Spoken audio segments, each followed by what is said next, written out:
کہتے ہیں ایک بادشاہ تھا، وہ کسی پہ خوش ہو گیا تو اس نے اس کو کہا کہ تم میرے محل میں داخل ہو جاؤ اور شام تک جو میرے محل سے تم اکٹھا کر سکتے ہو تم اس کو جو ہے وہ اپنے لیے لے کے جا سکتے ہو۔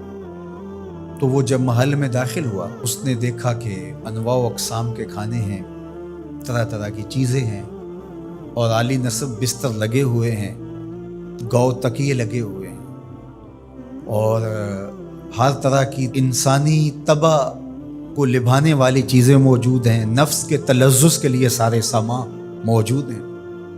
تو وہ گیا اور اس نے انواع و اقسام کے کھانے کھائے اور کھانے کھا کے اور مختلف وہاں انواع و اقسام کے مشروبات پیے اور ایک گاؤ تکیے سے ٹیک لگا کے ان نظاروں کو دیکھنے لگا۔ ایسی مستی چڑھی کہ آنکھ لگ گئی۔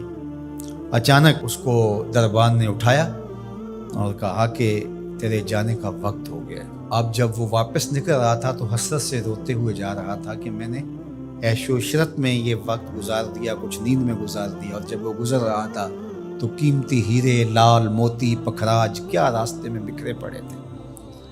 اور ایک دوسرے شخص کو داخل کیا تو اس نے ان لذت انگیز چیزوں کی طرف توجہ نہیں کیا، سب سے قیمتی چیزیں وہاں سے اٹھائیں اور جھولی بھری اور اپنے وقت مقررہ پر وہ واپس ہوا۔ تو اس دنیا کے محل میں ہم داخل ہوئے ہیں، ایک دروازے سے دوسرے دروازے سے نکلنا ہے۔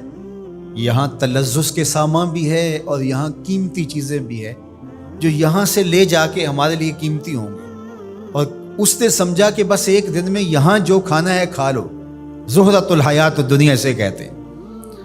اور دوسرے نے کہا کہ یہاں تو بھوک کاٹ کے جیسے بھی تو میں جہاں جا رہا ہوں تو یہاں سے جتنی قیمتی چیزیں اٹھائی جا سکیں اس کو اٹھا کے وہاں کے لیے لے جاؤ۔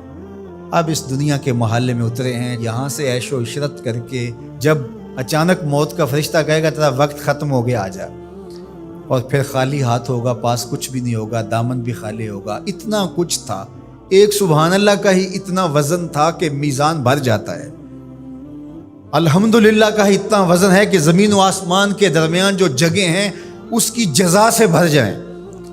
لیکن ہم دنیاوی تلذذ میں رہے اور تھوڑی سی زندگی تھی، جب فرشتے نے جھنجھوڑا تو آنکھ اس وقت کھلی اور یہ کیا کر دیا ہم نے۔ لیکن جو اللہ کے بندے ہیں وہ کہتے ہیں کہ یہ تو آخرت کو جمع کرنے کی کھیتی ہے، یہاں جتنا کچھ جمع کر لیں تو اصل یہاں سے کیا اٹھا سکتے ہیں، ہر شخص کا اپنا انتخاب ہے کہ وہ کیا اٹھائے گا۔ اپنے لیے وہ ابدی چیزیں اٹھائے گا جو ان کے لیے ختم نہیں ہوں گی، یا وہی کھا کے وہی چھوڑ کر کے اور اچانک مستی میں چلا جائے گا اور پھر فرشتہ اس کو جھنجھوڑ کے کہے گا اٹھ تیرا وقت پورا ہو گیا ہے۔